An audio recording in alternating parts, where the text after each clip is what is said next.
오늘 이 아침에 하나님께서 우리에게 주신 말씀은 여호수아 13장부터 17장까지의 말씀 가운데 여호수아 14장 12절 말씀입니다. 여호수아 14장 12절 구약성경 341쪽입니다. 구약성경 341쪽 여호수아 14장 12절 한 절의 말씀입니다. 구약성경 341쪽 여호수아 14장 12절의 말씀입니다. 여호수아 14장 12절 한 절의 말씀을 우리 함께 한 목소리로 읽겠습니다. 시작. 그날에 여호와께서 말씀하신 이 산지를 지금 내게 주소서. 당신도 그날에 들으셨거니와 그곳에는 아낙 사람이 있고 그 성읍들은 크고 견고할지라도 여호와께서 나와 함께 하시면 내가 여호와께서 말씀하신 대로 그들을 쫓아내리이다 하니. 아멘. 오늘은 여호수아 13장부터 17장까지의 말씀으로 교재에 있는 제목대로 합당한 분배와 특권이라는 제목으로 말씀의 은혜를 나누도록 하겠습니다. 교재에 나와 있는 포인트를 우리 함께 읽어보겠습니다. 페이지 180쪽에 있는 포인트 함께 읽겠습니다. 시작. 이스라엘은 제비뽑기 방식을 통해 가나안 땅을 분배받고 갈렙은 자신의 특권을 사명으로 바꾸어 믿음으로 헤브론을 점령합니다. 아멘. 가나안 정복을 위한 이제 전면전이 끝나고 이제 하나님께서는 여호수아에게 13장 1절에 말하죠. 너는 나이가 많아 늙었고 얻을 땅이 매우 많이 남아 있기에 이제 내가 명령한 대로 그 땅을 이스라엘에게 분배해서 기업이 되게 하라. 그러니까 말씀드렸지만 원래는 이제 전면전이 끝나고 난 다음에 국지전, 지파전이 벌어져서 다 소탕하고 난 다음에 분배를 하는 게 맞죠. 그러나 분배를 먼저 하면서 이제 땅을 분배받고 들어가면서 싸우면서 니들이 다 몰아내라. 그렇게 이제 같이 가게 되는 것입니다. 그래서 13장에는 이미 모세를 통해서 요단 동편의 기업 분배에 대해서 다시 회상하는 내용이 이제 13장에 나오고 있고요. 14장부터 17장까지가 바로 이제 길갈에서 이루어졌던 1차 분배의 내용입니다. 그래서 엘르아살과 여호수아와 이스라엘 자손 지파의 족장들이 제비를 뽑아서 이제 분배하는 내용들이 나오는데 그 가운데 14, 15장은 유다 지파입니다. 그러니까 유다 지파 가운데 갈렙의 이제 분배, 갈렙의 땅의 분배와 그 다음에 15장은 유다 자손의 기업 분배에 대해서 나와 있고요. 16장, 17장은 이제 요셉 지파입니다. 요셉 지파이니까 에브라임 자손과 므낫세 자손의 땅 분배에 대해서 소개하고 있는 것이죠. 그래서 14, 15장은 유다, 16, 17장은 요셉이니까 12지파 가운데 가장 핵심 지파들의 땅 분배가 이루어지고 있는 거죠. 그들의 땅 분배는 창세기 48장과 또한 신명기 33장에 있는 야곱의 축복과 모세의 축복이 그대로 성취되듯 가장 넓고 또 중요한 땅들을 제비를 뽑았음에도 불구하고 이제 차지하게 되는 것을 볼 수 있습니다. 본문을 읽어가게 되면 다양한 지역들과 경계들이 나오고 있고요. 또 그 지파의 분배 과정들이 나오고 있는데 동일하게 오늘 우리가 여러분 읽어보시면 알겠지만 나오는 내용들이 있는데 그게 뭐냐면 반복되는 부분들이 있어요. 그게 뭐냐면 그들이 차지하지 못한 땅, 그들이 이제 차지하지 않은 땅들이 소개되고 있단 말입니다. 각 지파마다 원래 순종함으로 가나안 땅을 차지하는 복받는 내용을 담은 이제 여호수아 책이라는 게 그렇잖아요. 순종함으로 인해서 복받는 내용을 담은, 주로 그런 내용을 담고 있는 여호수아지만 그 가운데 아주 백이지만 백 중에 하나 정도, 아주 작지만 이 하지 못하고 제대로 하지 못한 어떤 그런 기사들은 이스라엘 백성들이 하나님의 은혜 가운데서도 뭔가 놓치고 있는 것들을 보여주고 있는 것이고, 또 어쩌면 그들 가운데 이제 조용히 다가오는 어둠의 그림자를 보여주고 있는 것입니다. 오늘 그 내용들을 우리가 함께 살펴보면서 오늘 살아가는 우리에게 주는 영적인 메시지는 무엇인가 함께 말씀의 은혜를 나누기를 원하는데요. 첫 번째로 유다입니다.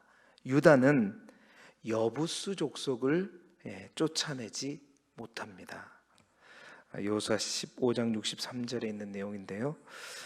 여러분 민수기 26장 52절부터 56절에 보게 되면 가나안 땅 분배를 하는 원칙을 하나님께서 말씀해 주셨죠. 그 원칙은 세 가지입니다. 제일 먼저는 백성의 계수대로, 그러니까 인원이 몇 명이냐가 가장 큰 이제 1차적인 것이고, 이제 그 기준으로 해서 땅은 어떻게 해요? 철저하게 제비뽑기를 해야 되고, 또한 분배를 할 때는 조상 지파의 이름으로 이제 땅을 분배하라라고 되어 있습니다. 그 원리에 따라서 가장 인원이 많은 유다 지파가 이제 제비뽑기를 해서 땅을 분배받게 되는데, 그 유다 지파는 가장 넓은 땅, 이제 이 가나안 땅의 남부 지역을 기업으로 받게 되는 것이죠. 할당된 성읍이 자그마치 한 120개 정도 됩니다. 이제 나중에 기회가 되면 그 지도를 보여주면 굉장히 넓은 땅이에요. 그 넓은 땅을 받게 되는데, 사실 그 유다 지파가 분배받은 땅은 살기에 굉장히 충분합니다. 너무 넓어요. 나중에 그래서 시몬 지파가 이 유다 지파의 땅 한쪽 중간에다가 자기의 지파의 기업을 분배받을 정도로, 내줄 정도로, 유다 지파가 내줄 정도로 큰 땅을 이제 받게 되는 거죠. 그렇다고 그 성읍 많은 땅을 분배받은 것뿐이지 분배받았다고 해서 고스란히 그 땅이 다 자기에게 접수되는 건 아니에요. 아까 말씀드렸지만 분배받은 만큼 그들이 실제로 들어가서 싸워서 다 몰아내야 되는 겁니다. 그래서 분배받은 많은 성읍들을 차지하기 위해서 유다 지파는 용맹스럽고 또 성실하게 정복 전쟁을 수행함으로써 그 땅에 있는 그 성읍들에 있는 이제 가나안 족속들을 몰아내게 되는데요.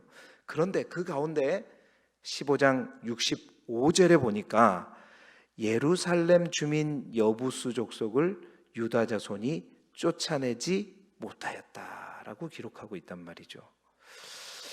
여러분 신명기 7장 2절에 보게 되면 가나안 족속과는 언약을 맺거나 그들을 불쌍히도 여기지 말라 그랬어요. 완전히 진멸하다고 말씀했죠.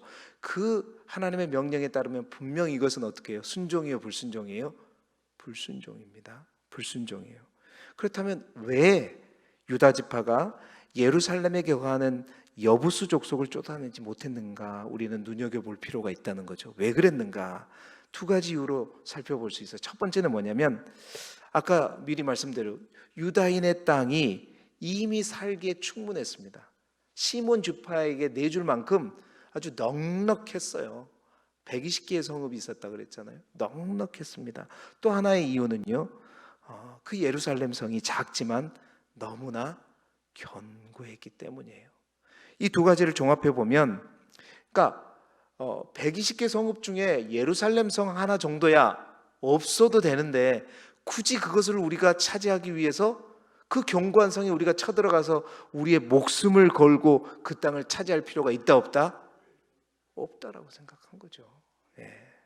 그러니까 자신들의 넉넉함 가운데서 하나님이 그들에게 주신 비전이 흐려지기 시작한 겁니다.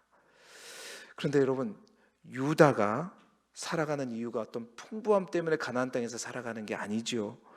풍요와 상관없이 유다가 예루살렘까지도 반드시 취해야 하는 이유는 그것이 하나님께서 내리신 명령이요 또한 하나님이 허락하신 비전이기 때문에 차지해야 되는 거지, 넉넉하기 때문에 차지하지 않아도 된다, 이거는 유다의 생각인 거죠. 여러분, 하나님의 백성의 본질이 흐려지는 그 순간 실패는 임하게 되는 것입니다. 하나님께서 풍요를 허락하실 때 그 풍요를 가지고 하나님의 나라를 세워가는 대신 자신의 만족에 취하는 순간 어떻게 돼요? 실패는 도적과 같이 임하게 되는 것입니다. 여러분, 이때 정복하지 못한 여부수 족속이 나중에 언제 정복되냐면 사무엘하 5장 6절에 다윗이 이스라엘을 통일할 때, 그때 이제 이 예루살렘 성을 정복하게 되는데, 여러분 그때도 이 여부수 족속 사람들이 다윗이 자기 땅을 정복하러 올 때 뭐라고 하는지 알아요? 예. 이 맹인과 다리 젖는 자도 다윗 네 정도는 다 물리칠 수 있다 그러면서 놀리면서 나와요. 그만큼 교만하고 방자한 족속이 여부수 족속이에요. 그때까지 자그마치 400년 동안 이스라엘 백성이 이 여부수를 정복하지 못해요. 예루살렘을 정복하지 못합니다. 그래서 이 400년 동안 남겨둔 이 여부수가 두고두고 이 이스라엘 백성들에게 뭐가 돼요? 가시와 올무가 되는 거예요. 여러분, 우리 자신도, 우리 교회도 마찬가지입니다. 성도가, 또 교회가 하나님의 나라에 관심이 없고, 또한 잃어버린 영혼에 관심이 없고, 또 고통받고 가난한 사람들에게 대해서 관심이 없이 그저 교회가, 교회 안에 성도들끼리 우리끼리 잘 지내고 잘 교제하고 재미있게 신앙생활하고 그런 목표만 달성하면 교회는 끝났다? 여러분, 이것은 똑같은 이 유다의 모습과 같은 것이라는 거죠. 교회는 오히려 이런 모습들만 추구하게 될 때 그것이 가시가 되어가지고 그 교회가 찢기고 나뉘어지게 되는 것입니다. 하나님의 꿈이 없는 교회, 하나님의 비전이 성취되지 않는 교회, 그것은 하나님의 교회가 아니지요. 누구의 교회예요? 사람의 교회입니다. 사람의 교회예요. 하나님의 이름으로 교회를 세워놓고 그 교회를 만들어 놓고 자신들이 풍족하고 자신들의 풍요만 채우는 교회의 모습이 된다면, 여러분, 그 교회는 사람의 교회이고 그 교회는 하나님의 영이 떠나버리는 것이죠. 이 교회를 이가봇이라고 얘기하는 거예요. 여러분, 이 새벽에 우리 스스로에게, 또 우리 교회뿐만 아니라 우리 자신에게 우리가 질문을 해보아야 합니다. 혹 내가 내 삶이 풍족하기 때문에, 살만하고 하기 때문에 굳이 내가 이것까지 해서, 분명히 하나님이 나에게 주신 비전이 있음에도 불구하고 내가 넉넉하고 그거 하려면 내가 또 고생해야 되는데 안 하는 것이 있다면, 그것이 뭐냐? 우리의 여부수예요. 우리 안에 하나님이 남겨두시고 하나님이 명하신 그 비전을 행하지 않으므로 내 안에 있는 여부수는 없는지 이 아침에 우리가 다시 한번 새겨보시기를 바라고, 그 여부수가 있다면 반드시 쫓아내는 저와 여러분이 되기를 그리스도 예수 이름으로 축복합니다. 두 번째, 에브라임은 게셀 족속을 쫓아내지 못합니다. 여호수아 16장 10절인데요. 여러분, 요셉 자손에서도 장자 축복을 받는 에브라임은 가나안 땅 중간에 있는 중요한 지역을 제비 뽑아서 받게 됩니다. 여러분, 에브라임 지파 역시 분배받은 성읍들을 하나씩 점령해서 온전하게 소유하게 되었는데요. 그런데 에브라임 지파 또한 16장 10절에 보게 되면 게셀에 거하는 가나안 사람들을 쫓아내지 아니했다라고 기록하고 있어요.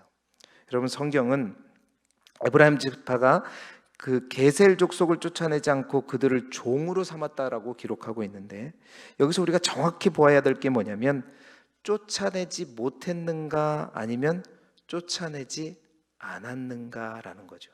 아까 여부수는 쫓아내지 못했다고 기록되어 있는데, 이 게셀은요, 쫓아내지 못했는가 아니면 쫓아내지 않았는가. 못 쫓아낸 것과 안 쫓아낸 것은 여러분 엄연히 다른 거죠. 그렇습니다. 에브라임은 힘이 없어서 그 땅이 너무 견고해서 그들을 못 쫓아낸 것이 아니라, 오히려 그들이 가진 힘 때문에 넉넉히 쫓아낼 수 있어요. 그까짓 건 아무것도 아니에요. 근데 뭐 때문에요? 자신의 힘이 너무 많아서 그 게셀 족속을 몰아내기는 너무 식은 죽 먹기란 말이에요. 그러니까 아이고 저까지 것 우리가 나중에 우리가 원할 때 우리가 필요할 때 아무 때나 그때 몰아내면 되지 하는 마음으로 어떻게 해요? 자신들의 유익을 위해서 그들을 종으로 부려먹게 돼요. 하나님 분명히 그들을 어떻게 하라 그랬는데 진멸하고 쫓아내라 그랬는데 내가 힘이 너무 많으니까 그까짓 거 내가 원할 때 내가 필요할 때 잘 부려먹다가 그때 그냥 조용히 쫓아내면 된다라고 생각했던 것입니다. 여러분, 에브라임이 가질 수 있는 그 힘은 어떤 힘이에요? 그들이 잘해서 생긴 힘이 아니라 하나님이 그들과 함께해서 주셨기 때문에 그들은 하나님 앞에 겸손하게 하나님의 말씀에 절대적으로 순종해야 됐었는데 자신의 힘을 너무나도 믿고 의지하면서 내 이익과 유익 때문에 그들을 쫓아내지 않았던 겁니다. 않았던 거예요. 여러분, 우리 인생에도 마찬가지입니다. 작지만 견고하고 단단해서 우리가 쉽게 쫓아내기 어려운 여부수와 같은 요소들이 우리 안에 있기도 하지만요, 충분히 내가 제어할 수 있다고 생각해서 공존하면서 내버려 두고 함께 우리가 가지고 살아가고 있는 게셀 족속과 같은 것들이 우리 안에 있어요. 여러분, 게셀도 마찬가지입니다. 이스라엘이 이렇게 에브라임이 힘이 있을 때는 게셀도요 꼼짝도 못하죠. 그러나 이스라엘이 약해질 때는 이 게셀이 다시 살아나서요 도리어 이 이스라엘을 지배하기도 합니다. 열왕기상 9장 16절에 보면 그러한 게셀을 애굽 왕 바로가 게셀을 탈취해 가지고 솔로몬이 이제 왕상할 때요 솔로몬의 아내인 자기 딸에게 이제 예물로 주었다라는 기사가 있는 것처럼 게셀이요 왕성해지고 또 가시처럼 올무처럼 행동할 때가 있었단 말입니다. 마찬가지예요. 우리가 마찬가지입니다. 내가 충분히 제어할 수 있다 이까짓 것 다른 사람도 다 해. 이런 죄 저런 죄 작은 죄 이 정도는 믿는 사람도 다 이건 다 하는데 뭐 나라고 안 해? 그냥 하다가 이것 때문에 나 절대 넘어지지 않아. 내가 원할 때는 이거 당장 다 잘라낼 수 있어. 이러면서 혹시 죄와 벗삼아 죄와 공존하면서 남들도 다 짓는 죄니까 나도 그냥 이렇게 하다가 이걸로 인해서 나 넘어지지 않아. 그런 것이 뭐냐? 우리 안에 있는 게셀이란 말이에요. 여러분, 절대적으로 명심해야 합니다. 몰아내는 기준은 우리가 아니라 누구다? 하나님이시다. 하나님의 명령이 기준인 거예요. 여러분, 고린도전서 5장 6절에 보면은 너희가 자랑할 것이 옳지 아니하는도다. 결국 적은 누룩이 온 덩어리에 퍼지는 것을 너희가 알지 못하느냐. 적은 누룩이 온 덩어리에 퍼지는 겁니다. 죄와는요 타협하면 안 되는 거죠. 아무리 그 죄가 작을지라도요 죄는 죄다. 죄는 죄다. 그 죄가 공존하고 상생한다? 그러면 공존이 아니라 같이 사는 게 아니라 같이 다 죽는 거예요. 그래서 죄는 피 흘리기까지 싸우라고 말씀하신 거죠. 사랑하는 성도 여러분, 나의 힘을 믿고 하나님의 기준이 아닌 내 기준으로 혹 죄와 불의와 공존하면서 살고 계시다면 그 계세를 오늘 이 새벽에 기도함으로 반드시 몰아내는 우리 모두가 되기를 주님의 이름으로 축복합니다. 세 번째로 마지막으로 므낫세는요 가나안 족속을 쫓아내지 않습니다. 여러분, 여호수아 17장 마지막 부분에 가보게 되면 요셉 자손이 여호수아에게 요구를 하죠. 뭐냐면 자신들의 기업들이 너무 작다. 왜 우리에게 한 제비 한 분깃만 주느냐 따집니다. 이제 이 에브라임 또 므낫세 지파는 항상 그들 안에 뭔가 특권 의식이 있어요. 왜냐하면 야곱 이스라엘이 그 요셉 때문에 사실은 애굽으로 내려올 수 있었고 자신들 가문 때문에 이스라엘이 다시 살아날 수 있었잖아요. 그래서 항상 요셉 자손 그 중에 에브라임은 항상 우월의식이 있었단 말이에요. 나중에 우리가 가보면서 보면 알겠지만 항상 에브라임은 그래서 먼저 자기들이 빼놓고 뭔가를 하면 맨날 항의하고 맨날 뭐라 그래요. 마찬가지입니다. 그래서 이 에브라임과 므낫세 지파가 여호수아, 여러분 여호수아도 무슨 지파였어요? 에브라임 지파였거든요. 가나안 땅을 정탐할 때 에브라임을 대표해서 누가 갔냐면 여호수아가 갔단 말이에요. 그러니까 자기 지파니까 가갖고 따진 거예요. 우리 왜 한 지파만 줘? 왜 한 분기만 줘? 그러니까 누구를 의식한 거예요? 큰 땅을 분배받은 유다를 의식한 거죠. 우리도 땅을 많이 주란 말이지. 그랬더니 여호수아가 뭐라고? 그래? 스스로 개척해. 니들이 하나님의 하나님 다 할 수 있는 거잖아. 참 이거 보면 여호수아가요 치우치지 않고 어쩌면 또 자기 지파이기 때문에 그렇게 따끔하게 얘기할 수 있었던 것 같기도 해요. 아무튼요, 이 에브라임 지파와 므낫세 지파 둘 다 핵심 지파였어요. 므낫세 지파도 마찬가지입니다. 보게 되면 사마리아와 세겜과 무깃도 사실 좁지 않는 땅을 제비 뽑아서 정복해 나가게 되는 거예요. 그들은 땅이 좁다고 하지만 므낫세는 반지파는 저 요단 동편에도 있죠. 여기에서도 봤죠. 에브라임 봤죠. 다 합치면요 그 땅이 유다 땅 못지 않아요. 굉장히 넓은데도 불구하고 그렇게 된 거죠. 자, 그 므낫세 반지파도 역시 사마리아, 세겜, 무깃도 중심으로 이제 정복해 나가게 되는데, 므낫세 역시도 여호수아 17장 12절 13절에 보세요. 가나안 족속을 쫓아내지 않았다는 내용이 나오는데, 이 므낫세 지파는 종합 선물 세트예요. 아까 여부수하고 게셀하고 그러니까 처음에는 이 가나안 족속들을, 이 므낫세 족속은 처음에는 힘이 없어서 그들을 쫓아내지 못했다가 나중에는 강성해져서 힘이 있는데도 불구하고 이제는 쫓아내지 않았다. 그러니까 종합 선물 세트라고 그러는 거예요. 둘 다 그래요. 그러니까 두 번 불순종한 거예요. 힘이 없을 때는 힘이 없어서 불순종하고, 힘이 있을 때는 힘이 있어서 또 불순종하고, 그래서 그들의 노역을 받았다는 거죠. 다시 말해서 조공을 바치게 하면서 그들을 부려 먹였다는 거예요.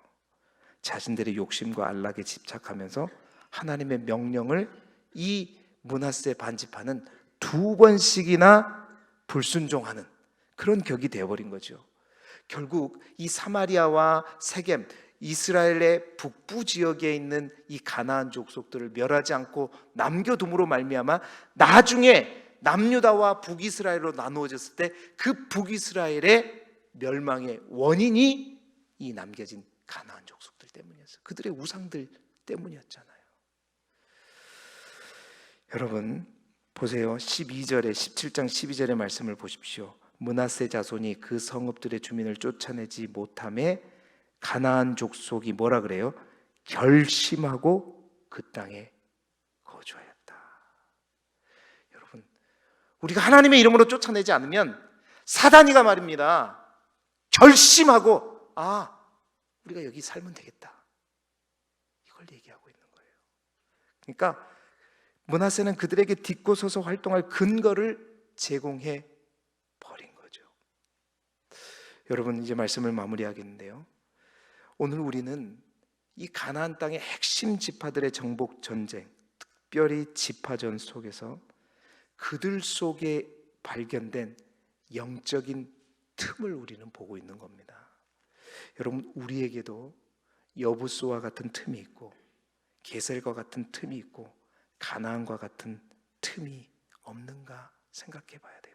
여러분, 사단은 항상 하나님의 백성들을 넘어뜨릴 때 먼저 이 틈을 만들어냅니다. 어떤 틈? 자기가 딛고 서서 내가 여기 머무르면 되겠다 결심할 수 있는 그 틈을 만들어내고 그 틈을 통해서 역사하게 되고, 그 틈이 사단의 뭐가 되냐면 발판이 돼요. 발판이 돼요. 그래서 예수님조차도요, 사단이 광야에서 유혹할 때 어떻게 해서든 그 틈을 내보려고 이렇게도 저렇게도 예수님에게 했는데, 예수님이 그때마다 어떻게 했어요? 하나님의 말씀과 성령의 충만함으로 그 틈을 내주지 않았던 거죠. 사랑하는 여러분, 사단에게 결코 그 틈을 내주지 않는 저와 여러분이 되기를 축복합니다. 정말로요. 작은 틈을 사단이 뚫고 들어와서 그것을 통해서 역사하는 거예요. 여러분, 그런 면에서 여호수아의 뭔가 친구이자 여호수아의 뭔가 항상 이제 자기의 경쟁자였던 칼렙은 정말 멋있는 사람이죠. 정말 멋진 사람이에요. 아마 여호수아는 내 친구 칼렙, 넌 정말 최고야, 정말 멋있다, 아마 그랬을 것 같아요. 왜냐하면 85세의 나이에, 오늘 14장에 나오잖아요. 85세의 나이에 헤브론, 그 땅이 어떤 땅이에요? 이스라엘 백성들이 가나안 점탐을 할 때 들렸던 그 땅이거든요. 가장 큰 아낙 자손이 있었던 그 자리입니다. 그 성읍은 크고 아낙 자손들이 있었던, 그래서 온 이스라엘 백성들을 덜덜 떨게 했던 10명의 정탐꾼들이 우리는 뭐다? 메뚜기다 했던 그곳, 나에게 약속했다. 이제 내가 아직도 강성하니 그 땅을 내게 달라 라고 해서 그 땅은 예루살렘처럼 단단할 뿐만 아니라 성읍도 클 뿐만 아니라 아낙 자손이 있는 그지만 여호와께서 나와 함께 하시면 어떻게 한다? 말씀하신 대로 그들을 쫓아내리라. 어떤 틈도 주지 않았단 말이에요. 하나님의 이름으로, 예수 그리스도의 이름으로, 성령의 이름으로 그 틈을 다 메우고 나아가는 갈렙. 그래서 여호수아는 내 친구 갈렙은 최고다. 내 친구 갈렙은 최고다. 여러분, 갈렙처럼 우리 또한 사단에게 틈을 주지 않고 오직 주의 말씀과 성령의 충만함으로 우리 안에 있는 여부수를 몰아내시길 바랍니다. 계세를 몰아내시기 바랍니다. 가나안 족속을 반드시 몰아내시기를 바랍니다. 그래서 여호수아의 말처럼 너희는 스스로 개척하라. 진정한 개척자가 되므로 하나님이 기뻐하시는 하나님의 정복자의 삶을 오늘 이 하루도 살아가는 저와 여러분이 되기를 그리스도 예수 이름으로 축복합니다. 기도드리겠습니다. 하나님 아버지,